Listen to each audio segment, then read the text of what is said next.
I used to play a lot of Magic the Gathering back in the day, and by a lot, I mean 3, 4, 5, 6, 7, 8, 10 hours, depending on what day of the week it was and where my ex was at the time.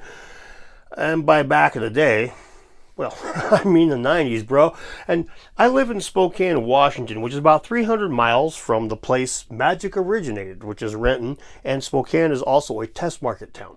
So I've owned multiple sets of the Power 9. Okay, now I haven't played since Ravnica. Now I don't mean Ravnica like remastered. I mean Ravnica with some like green, white, 3/3 wolf and a bunch of dredge things coming out for the first time, and I was already looking at.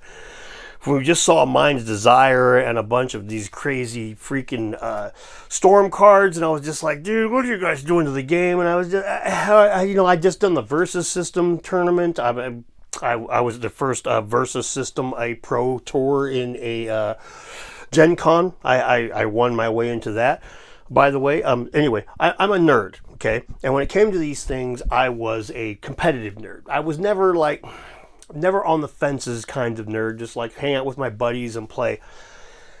So I haven't played for a long time. Very, very, very long time.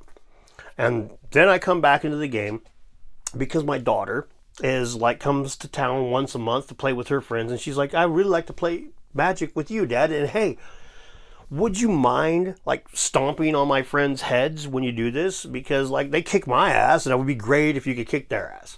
And I was like, well, sure, why not? Chance to see my kid, right? And she's an adult now, of course, because I'm ancient. So I start looking into the game, and I've already been watching Nisa Hone for a while because he talks about old cards. So I'm like, for the last couple of years, since I started making this channel here. By the way, I didn't buy that at a pawn shop. This is my second channel. Since I've been watching Nisa Hone and enjoying the fact that he talks about old cards, but I started watching another guy recently. I'm totally forgetting his name, but I will put his little avatar thingamajob here. He talks about EDH stuff, and I dip my toes into EDH because that's what my daughter and her friends play a lot of. And the first time that I played with them, it was with precons, and I had some Dragon EDH deck that I gave a bunch of them away. Anyway, my point is, this is not how we played Magic back in the day. Almost not at all. But when it came to group games, when you played way back in the 90s, early 2000s, by the early 2000s, by the way, group games are pretty much dead. But in the early days, they weren't limited to 4 players. It'd be 4 or 10 or 15. If you went to a tournament and there was a group game, there would be 20, 30, 40 players in a big circle. Okay? So they would either have rules against infinite combos, or they would only allow you to damage the players immediately to your left or to your right, or there was all kinds of goofy house rules, and Elder Dragon Highlander became the version. I remember when Highlander was a thing people were talking about. Yeah, I play Highlander. I remember when that was the first thing. I still hear people talk about Cube. But the 100 card, one of each format was not something we played. I have contacts with friends. Okay, I've been part of the community. I have tapped out for a while, but I got this cheap, so cheap that most of you will be blown away. And I got this from a friend here in Spokane, Washington. Look at this here. I'll get the light to glint on this so you can see. Look how pretty that is. Look how flippin' pretty that is. And I got this for so cheap that way less than a box of cards. Way less than a box of cards. My point is, I got it from a friend, a guy who had been playing Magic almost as long as me. And he actually was like, oh man, you should do good at this EDH stuff because you've been playing forever and a day. And that brings me to where I'm looking at the cards in these new formats, and I'm like, what kind of deck should I make? You know, power creep's a thing. Power creep is such a thing that it has kept me from playing for a few years now.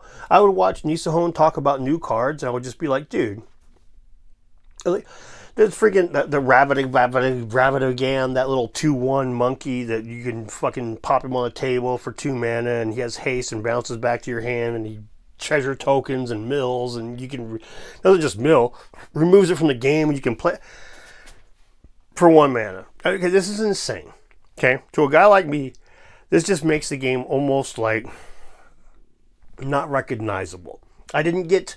For the last 20 years, I was out of the loop. So I just walk in and the power creep is like up to here. And it's not just with the creatures, although the creatures are far and away the strongest. There's other cards too where you're just like Into the Breach and you're just like, dude, you guys have got to be... What kind of crackhead came up with this shit? You know that this is just a problematic thing. And numerous cards that fall into this category. So I'm looking at it and just like, dude, the cards that I know, they don't work. They don't work anymore. You can't do what I did back in the day. But then I noticed something. And yeah, this makes me an asshole. But you already seen the thumbnail and you land destruction, resource denial, that's something that they haven't bothered to advance. As a matter of fact, they've kind of neglected. As a matter of fact, they don't do it no more. So when it comes to resource denial, when it comes to land destruction, when it comes to stacks, as they call it now, thanks to Smokestack, I'm sure, there has been no power creep. The cards that I know are the cards. And so I made a deck that the cards fell exactly as I wanted, and I made everything work perfectly. I would have Squandered Resources in play. It's an enchantment, 1 green, 1 black. You can sack a land to add any mana that it could normally produce to your mana pool. Cadaverous Bloom. I would also have that in play, a green, a black, 3 colorless enchantment. You can exile a card from your hand to add 2 black or 2 green to your mana pool.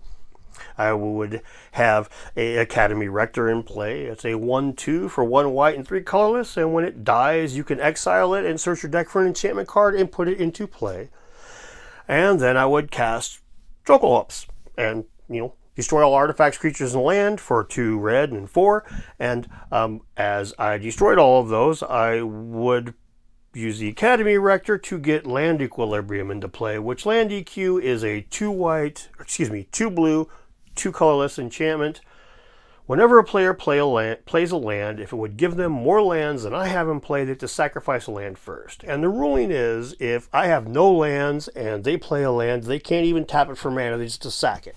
So you lock the table. All right, unless they can play 0 mana rocks from their hand or somehow generate treasure tokens for no mana, you have locked the table at this point. And you can generate black and green to the tune of 2 per card.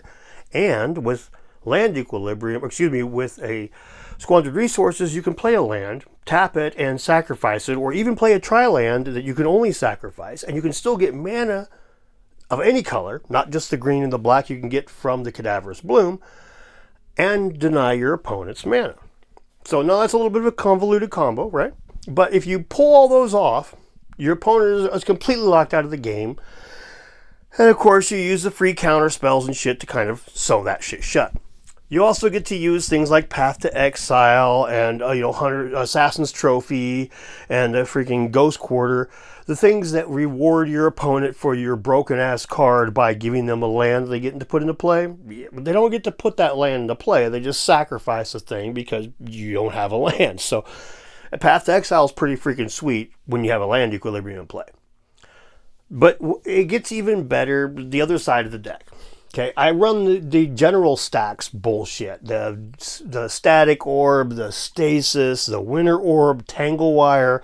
And none of these do I intend to keep in place. Stasis and Tangle Wire in my mind are the same. These 3 or 4 turns, it's all that matters. I'm just trying to tie shit up for a minute.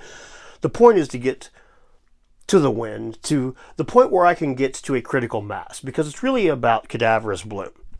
In Type 1, in the old days, vintage, whatever you want to call it, the version you could play Moxes and freaking Moxes, not Mox, and Black Lotus and all that, Ancestral Recall and Time Twister, my favorite card of all time.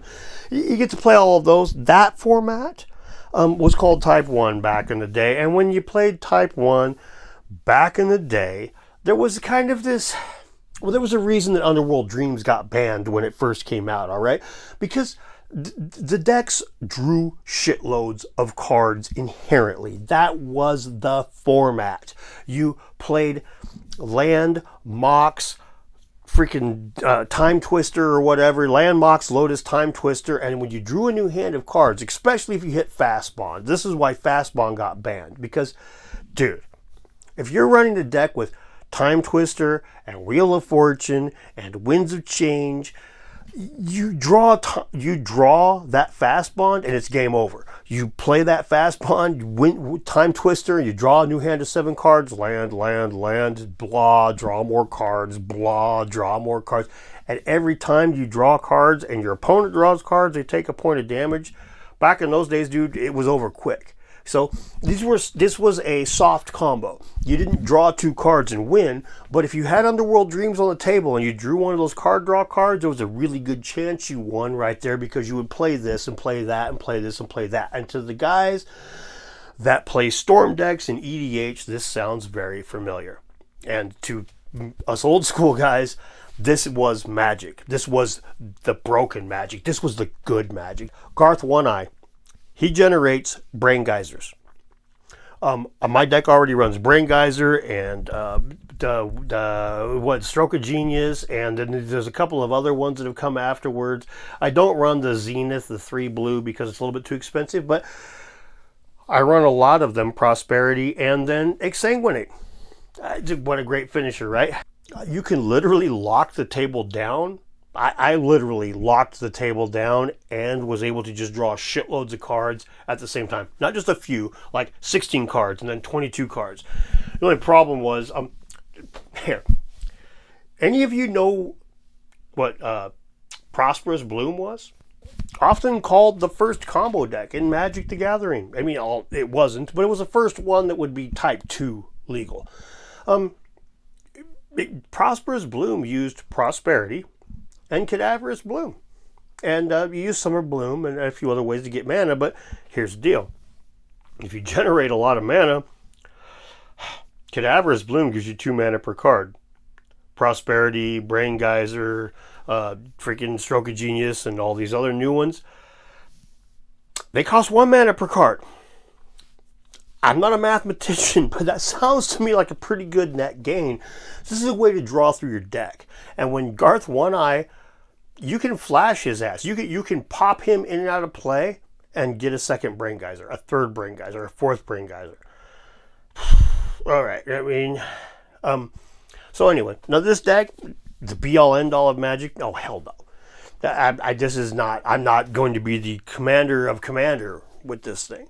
I am, however, going to salt the salts. I will be the ugliest of the ugly, and I get to play. If I wanted to destroy the stacks element and just go with the card draw, swap out that land equilibrium bullshit for, I don't know, omniscience and recycle. Maybe some freer spells and a few more counter spells and some cards that draw more cards, and holy shit, all of a sudden this deck just plays itself in one turn. Or you could just switch it out for more stacks effects and more control, and have your whole kill combo be consisting of nothing more than popping a Felden's Cane and watching everybody else deck out. Anyway, thank you very much for watching. For those of you who've watched this channel in the past, a handful of you, I know that I used to do Warhammer 40,000 stuff exclusively on here and just made a few videos that way, but look, this is my second channel now. I've got another channel. Again, didn't buy that thing at the pawn shop. I talk about pyramids and Atlantis and Graham Hancock and all that stuff. If you're into that sort of thing, there'll be a link down there. For those of you who came there from that stuff, which is probably the majority of you, I want to thank you very much for watching, and I hope that you're into Magic, but I want to let everybody know that this is not the only thing I will be talking about. This is Dan's channel. You know that guy Penguin Zero, right? Like Charlie? Imagine his channel, but like more in touch with the youth and stuff. That's what this is going to be. I'm not like some weird guy who's going to buy a claw machine with my money like him. I'm more in touch with the realities of things. Anyway, my point here is this is my channel to just talk about Dan and just the stuff that he does, and I'm not going to do a bunch of research and a bunch of work and a bunch of editing. This is my channel, dude. The Dunking, that's a channel where I work. Dan Richards, that's a channel where I talk about Dan. So thanks a lot for watching. Hope you subscribed. Hope you liked it. Go check out that other one there. There's other links and stuff. Check out the guys, Nisahone, and again, I forget the dude's name, and I apologize for that, but there'll be an avatar there and a link in the description. He's an EDH jabberbot, and he's pretty good with some of the stuff that he said. Anyway, thanks for watching, and I hope to see you next time.